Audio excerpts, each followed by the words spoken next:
আশা ভাই, সব আশা তো শেষ। কিসের সব আশা শেষ? আপনার তো চাকরি নাই, অলরেডি আপনার ওই পোস্টে বস অন্য লোককে নিয়োগ দিয়ে দিছে। তো আমি চাকরি ফেরত পেতে আসছি, এটা কি বললো আপনাদেরকে?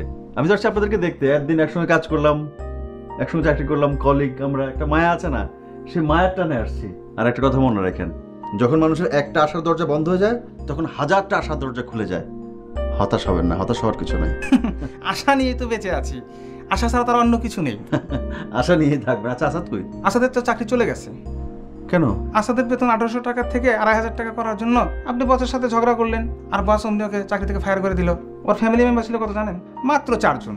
আর বস আসাদের স্থলে মানিক নামে একটা ছেলেকে চাকরি দিয়েছে, ওর বেতন হচ্ছে কত জানেন? মাত্র 1500 টাকা। আর ওর ফ্যামিলি মেম্বার 8 জন। মাথা খারাপ হয়েছে? ওনাকে চা খাওয়াইলে আমাদের দুজনের চাকরি থাকবে? সরি ভাই, চা খাওয়াতে পারবো না, মাফ করেন ভাই।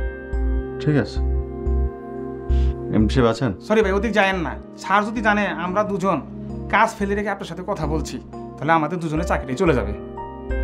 আচ্ছা, দেখি। How come it is possible? Of course not.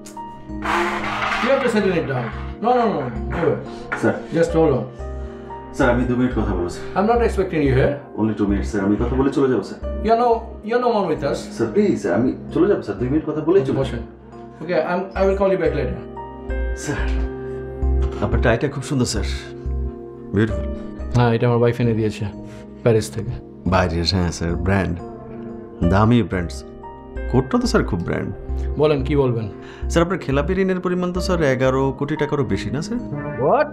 Garments, buying, textile, rolling mill, gas station sir, সব কিছু মিলে আপনার তো অ্যাসেটের পরিমাণ 42 কোটি টাকার বেশি না স্যার? তারপরে আছে 2টা বাড়ি, 4টা গাড়ি, আপনার এবং আপনার স্ত্রীর নামে আছে 8টা অ্যাকাউন্ট স্যার। দেশে স্যার, বিদেশের কথা বলতে পারবো না স্যার। ও স্যার, আরও আছে সঞ্চয়পত্র আর শেয়ার বাজার ইনভেস্টমেন্ট 18 কোটি টাকা sir. Am I right sir? Sir আপনি ব্যাংক লোন পরিশোধ করছেন না কেন স্যার? বারবার রিশিডিউল করাচ্ছেন, আর আয়কর দিচ্ছেন না কেন স্যার? আপনার মতো লোকের বছরে 22,000 টাকা আয়কর, এটা কি স্যার বিশ্বাসযোগ্য? আপনি স্যার এত দামি একজন উকিল রেখে দিয়েছেন আয়কর ফাঁকি দেওয়ার জন্য, এটা আপনাকে মানায় স্যার? আপনাকে কি আমি কৈফিয়ত দিব নাকি? এটা কি আপনার কাজ? This not your duty. Sir আপনি যে ব্যাংক থেকে লোন নিয়ে পরিশোধ করছেন, আমি সেই ব্যাংকের আমানতকারীদের একজন স্যার। আমার মতো অনেক সাধারণ মানুষের হাড় ভাঙ্গা পরিশ্রমে অর্জিত সঞ্চয় টাকা দিয়ে আপনারা স্যার এত মিল ইন্ডাস্ট্রি করেছেন স্যার, এত ধন সম্পত্তি করেছেন স্যার। ছেলে মেয়েদের বিদেশে রেখে পড়াশোনা করাচ্ছেন, একটু সর্দি হাঁচি কাশি হলেই ব্যাংকক সিঙ্গাপুরে গিয়ে চিকিৎসা করাচ্ছেন স্যার। অথচ যাদের পরিশ্রমে স্যার এত কিছু, এত শান শকত স্যার, ওদের সামান্য মজুরিটুকু দিতে চান না স্যার। কেন স্যার? আপনারা কবে বদলাবেন বলেন তো স্যার? বদলাবেন না স্যার? দেখেন, আপনার মতো পাগলের প্রলাপ শোনার মতো আমার সময় নেই। Now I know business. Okay, I have no time. যান, আপনি যান, প্লিজ যান। আচ্ছা, আমি সিকিউরিটিকে আমি বললাম যে আপনি ভিতরে না আসতে পারেন, কিভাবে আপনি আসেন? How come it is possible?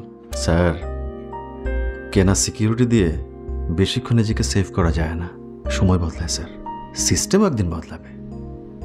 কাকে যে কখন কাঠ গড়ে দাঁড়াতে হবে স্যার, আমরা কেউ জানি না।